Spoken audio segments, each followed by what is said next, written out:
सभी हनुमान भक्तों को मेरा राम राम। दोस्तों, आज मैं आपसे फिर से एक सच्ची अनुभूति शेयर करने वाली हूँ, एक सच्ची घटना शेयर करने वाली हूँ। और अगर आपकी भी कोई ऐसी सच्ची अनुभूति है जो आप हमसे शेयर करना चाहते हैं, तो स्क्रीन पे दिए जा रहे ईमेल एड्रेस पे आप हमें मेल कर सकते हैं।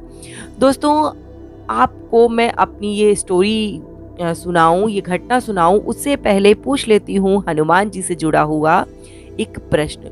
और पिछले वीडियो में मैंने जो प्रश्न पूछा था उसका सही आंसर जानने के लिए वीडियो को लास्ट तक ज़रूर देखिएगा। दोस्तों, मेरा आज का प्रश्न ये है कि हनुमान जी की उल्टी अवस्था की प्रतिमा किस स्थान पर स्थापित है, यानी कि इस तरीके का मंदिर किस जगह पे है। ऑप्शन में आपको बता रही हूँ 4 जगह के नाम। सबसे पहले है छत्तीसगढ़, दूसरा है जयपुर, तीसरा है चित्रकूट और चौथा है इंदौर। तो जल्दी से अपना उत्तर मुझे कमेंट कीजिए ताकि मैं आपका नाम लोगों के साथ शेयर कर सकूं। अब आपको वो घटना सुनाती हूँ और उसी शब्दों में सुनाऊंगी जिन्होंने ये अपनी घटना मुझे भेजी है। लिखती हैं कि नमस्कार दीदी, मैं यूपी के एक छोटे से गांव से हूँ और वहाँ एक विद्यालय में, प्राथमिक विद्यालय में शिक्षिका हूँ। दीदी, मैं आपका हर वीडियो देखती हूँ, मुझे बहुत पसंद आते हैं आपके सारे वीडियो। धन्यवाद सीमा जी, आपने हमारे वीडियो को पसंद किया। दीदी, मुझे हनुमान जी पर बचपन से ही विशेष श्रद्धा रही है क्योंकि मेरे पिताजी हनुमान मंदिर में पुजारी का कार्य करते थे और मैं भी उनके साथ मंदिर की देखभाल एवं साफ सफाई में हमेशा उनका सहयोग करती थी।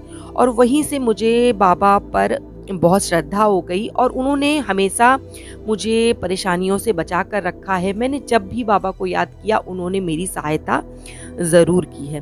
दीदी, बात आज से लगभग 6 साल पुरानी है। मेरी बड़ी ननंद जो इलाहाबाद में ब्याही हैं, एक बार जब मेरे स्कूल की छुट्टियां हुई तो मैं अपने दोनों बच्चों के साथ उनके घर गई हुई थी।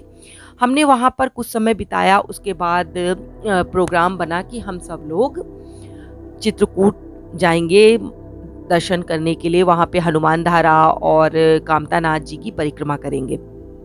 प्रोग्राम हम लोगों का बन गया और मैं और मेरा परिवार, मेरी ननंद का परिवार, हम सब लोग कार से चित्रकूट के लिए गए।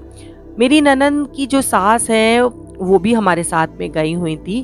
दीदी, हमने 2-3 दिन का प्रोग्राम बनाया था चित्रकूट का। और सबसे पहले हम लोग ने कामतानाथ की परिक्रमा की, दर्शन किए और गुप्त गोदावरी भी हम लोग गए थे। उसके बाद हम लोगों ने हनुमान धारा की चढ़ाई के बारे में सोचा। दीदी, वहाँ पे पर्वत, पहाड़ के ऊपर मतलब मंदिर स्थापित है। चढ़ाई वैसे सीधी सीधी नहीं है, सीढ़ियाँ हैं। और अब तो वहाँ पे ट्रॉली वगैरह चलने लगी है, रोपवे वगैरह चलने लगा है।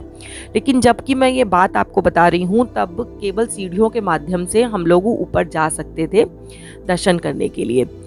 मैं और मेरा परिवार और नंद जो है उनका परिवार, उनके हस्बैंड, हम सब लोग सीढ़ियों के रास्ते चलने के लिए तैयार हुए। मेरी नंद ने अपनी सासू माँ को मना किया क्योंकि सीढ़ियाँ लगभग 700-750 हैं।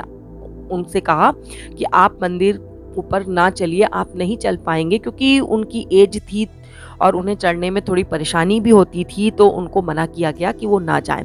लेकिन मैंने जिद करके उनसे कहा कि नहीं, मम्मी चल लेंगी और आप चलिए। मैंने उन्हें मोटिवेट किया और मेरे कहने पे उनकी सासू माँ ने चढ़ाई करना शुरू कर दिया। और हम लोग बाबा का नाम लेते लेते दीदी मंदिर तक पहुँच भी गए, कोई परेशानी नहीं हुई। अगर आप कभी हनुमान धारा गई होंगी तो आपने वहाँ पे देखा होगा कि जो हनुमान जी का मंदिर है उसके ऊपर सीता जी की रसोई है और वो जो चढ़ाई है वो काफ़ी खड़ी हुई है। मतलब उस चढ़ाई पे चढ़ने पे बहुत डर लगता है। मैं और मतलब मेरा परिवार वहाँ हनुमान जी के मंदिर जब हम लोग पहुँचे, हनुमान धारा में हम लोगों ने दर्शन किए। उसके पश्चात कुछ लोग ही ऊपर जाने के लिए तैयार हुए, बाकी लोगों ने मना कर दिया। इसमें मेरी जो सासू माँ थी, नंद की सासू माँ थी, उन्होंने भी कहा कि मैं नहीं चल पाऊँगी। लेकिन मैंने उनसे जिद की कि नहीं मम्मी, आप चल लोगी, अब यहाँ तक आई हो तो दर्शन कर लो, आपको चलना ही चाहिए। और मैं उन्हें जिद करके अपने साथ ले ली और मेरे बच्चे थे और नंद के बच्चे थे, नंद थी, सब लोग चलने को तैयार हो गए। चलते समय दीदी जब वहाँ मैंने चढ़ाई की अपनी परिवार के साथ और सासू माँ को भी ले गई उनकी, कोई दिक्कत नहीं हुई। हम लोग दर्शन करके जब लौट रहे थे, तो आपने अगर वहाँ के दर्शन किए होंगे तो आपने देखा होगा कि वहाँ बहुत सारे लंगूर बंदर बैठे रहते हैं जिनको लोग चने वगैरह देते हैं। तो उस समय भी बंदर वगैरह थे, लोग चने वगैरह वहाँ पे दे रहे थे। उसी में पता नहीं क्या हुआ कि जो चने वगैरह देने का कार्यक्रम हो रहा था, उसी में जो नंद की सासू माँ थी, जो मेरे कहने पर केवल वहाँ तक आई थी, वरना उनका मन नहीं था। मैं जिद करके उनको लेकर आई थी कि नहीं नहीं आप चल लोगी, दर्शन कर लोगी। वो भी बड़ी उत्साहित होकर आई और अचानक से पता नहीं क्या हुआ। वैसे तो वो जो लंगूर होते हैं, वो बंदर होते हैं, किसी को परेशान नहीं करते। मैं पहले भी जा चुकी हूँ चित्रकूट, ऐसी कभी भी घटना नहीं घटी, पर कुछ होना था उस दिन ऐसा कि मुझे ऐसा लग रहा था कि मेरे ऊपर कलंक लग जाएगा। मैं ही उनको जिद करके ऊपर लेकर आई थी और ऐसा हुआ। दीदी ऐसे मतलब घटना घटी कि वो जो वहाँ पे बंदर बैठे हुए थे, पता नहीं क्या हुआ, वो भड़क उठे और जो नंद की सासू माँ थी उनके ऊपर एकदम से उन्होंने अटैक कर दिया। वैसे तो कभी भी वो बंदर इस तरीके का काम नहीं करते, पर ना जाने कुछ उनको उनके हाथ में प्रसाद देखकर या जो भी कुछ उनके हाथ में था उसे देखकर उन्होंने उनके ऊपर अटैक कर दिया और नंद की जो सासू थी उनका पाँव अचानक से फिसल गया। दीदी वहाँ की सीढ़ियाँ इतनी खतरनाक हैं कि अगर जरा सा डिसबैलेंस हो जाए तो इंसान नीचे गिर जाए, और इतनी ऊंचाई पे वो मंदिर है कि अगर एक बार इंसान गिरा तो उसके बचने की संभावना बहुत ही कम होती है। लेकिन जैसे ही उनका पैर डिसबैलेंस हुआ, मैंने तुरंत ही प्रभु को याद किया कि बाबा मेरी मदद करना, आज मेरी लाज आपके हाथ में है, ये क्या हो गया बाबा, मेरी मदद करो। और जैसे ही वो डिसबैलेंस हुई, मेरी जो ननद के हस्बैंड थे और मेरे हस्बैंड थे वो नीचे की तरफ ही थे, उन्होंने तुरंत पलट के उनको संभाल लिया और वो एक ही दो सीढ़ी मतलब नीचे की तरफ हुई थी, ज़्यादा नीचे नहीं हुई। वरना वहाँ की जो सीढ़ियाँ हैं, अगर इंसान एक बार उसका पैर फिसलेगा तो वो तुरंत ही नीचे ही चला जाएगा। अगर आप गई हो तो वहाँ पे आपने देखा हो। सीमा जी मैंने वहाँ के दर्शन किए हैं, मैंने देखा है कि कितनी खतरनाक चढ़ाई है, और अगर इंसान का डिसबैलेंस वहाँ पे हो गया पैर तो वो बिल्कुल नीचे आके गिर जाएगा। तो मैं ये मानती हूँ कि आपके ऊपर बाबा की विशेष कृपा थी जो उन्होंने इस तरीके से आपकी मदद की और आपकी नंद की सासू माँ की रक्षा की। आगे ये लिखती हैं कि उस दिन बाबा ने मेरी रक्षा की, मेरी लाज बचा ली, और जैसे बाबा ने मेरी मदद की, मेरी रक्षा की, उसी तरीके से बाबा के हर भक्त की वो प्रार्थना सुने और उनकी रक्षा करें। तो दोस्तों आपको कैसी लगी आज की ये स्टोरी? अगर पसंद आई हो तो आगे शेयर कीजिएगा।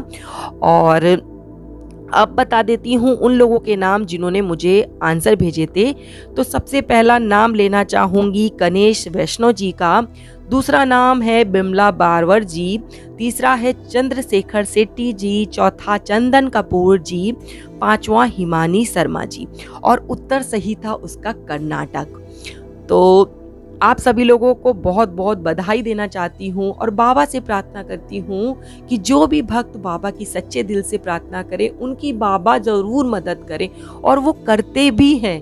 अभी आपको स्टोरी सुनाई, ऐसे ना जाने कितनी अनगिनत स्टोरी हैं जो लोगों के दिल में दबी हुई हैं, लोग शेयर करना चाहते हैं, पता नहीं किस हिचकिचाहट में शेयर नहीं करते हैं। तो मैं उन सब लोगों से कहती हूँ कि कृपा करके अपने मन से वो जो बाबा की दया की आपके अंदर भरमार पड़ी हुई है, स्टोरी भरी पड़ी हैं, आपके मन में जो घटनाएं हैं उन्हें प्लीज़ शेयर कीजिए, ताकि ज़्यादा से ज़्यादा लोग बाबा के साथ जुड़ सकें और हनुमान जी के भक्तों की एक चेन सी बनती चली जाए। और इसी के साथ आज का वीडियो मैं समाप्त करती हूँ। जय श्री राम, जय बाबा की।